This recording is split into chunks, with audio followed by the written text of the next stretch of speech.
All right, today we are diving deep into the massive world of global shipping. We're going to follow the surprisingly dramatic journey of just one single steel box, a shipping container. And I promise you, in the process, we're going to uncover a wild story about our global economy. Now, you think it's a pretty simple cycle, right? A container full of stuff arrives, it gets unloaded, and it goes right back for more. But, believe it or not, for literally thousands of containers coming from China, that journey is strictly one way. They get here, and they never go back. So what on earth is going on? So, our story kicks off in a huge, bustling port in China. A container gets packed to the brim with, everything from your phone to your sneakers. Then it's loaded onto a colossal ship, one of thousands constantly crisscrossing our oceans. I mean, this is the literal backbone of our modern world. An incredible 90% of global trade moves by sea. But after that long trip across the Pacific, after delivering all its valuable cargo, this container's journey just stops. It comes to a dead end. Instead of being refilled and sent back, it often gets abandoned in some lot or just sold for scrap.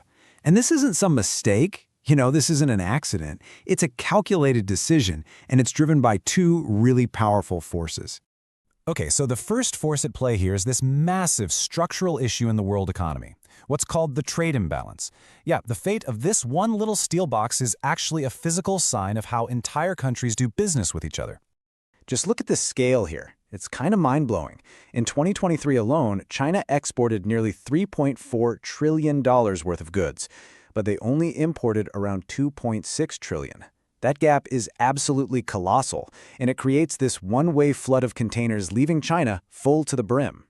And that gap adds up to this number, $823 billion. That's China's trade surplus in just 1 year. It's a powerful figure that represents a massive one-directional flow of goods, and of course, the containers that have to carry them. So here's the crucial point. The U.S. is a major consumer nation, right? We import way more goods from China than we export back. And that creates a really fundamental problem. There just isn't enough American stuff to fill up all those empty containers for the return trip. And here's what that looks like in practice. Only about 40% of the containers that land in the U.S. actually go back filled with American goods. So what about the other 60%? I mean, do they just get shipped back empty? Well, not exactly. And that leads us to our second big reason. Because it's not just about global economics. At the end of the day, it also comes down to a simple, cold, hard calculation.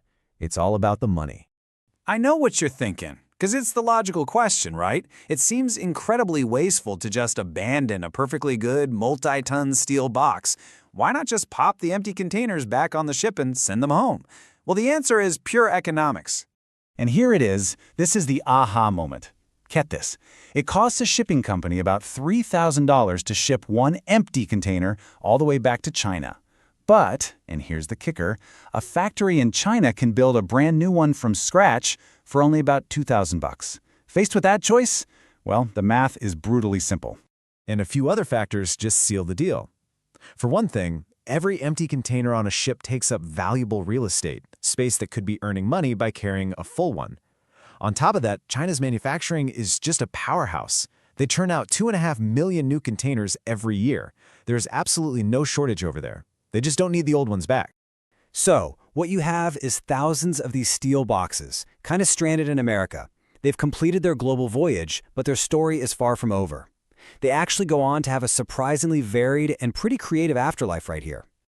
So what happens to them? Well, first off, a lot of them are sold off as cheap, super durable storage units. You see them at construction sites and businesses all the time. Then, a growing number find a second life in what people call cargo texture, getting repurposed into everything from trendy pop-up shops to really modern homes and offices. And for the rest, they're sent to be melted down. Each container holds about 2 tons of high-quality steel, just ready to be recycled and reborn as something new. So the next time you drive past a port and you see those huge stacks of containers, remember what you're looking at. They aren't just piles of industrial junk. They are a tangible, physical monument to the massive imbalances in our global economy. Each one of those boxes tells a story about what we make, what we buy, and where it all comes from. So you see, it's not just a simple steel box. It's a symbol of this incredibly complex global dance of money, manufacturing, and all of us as consumers.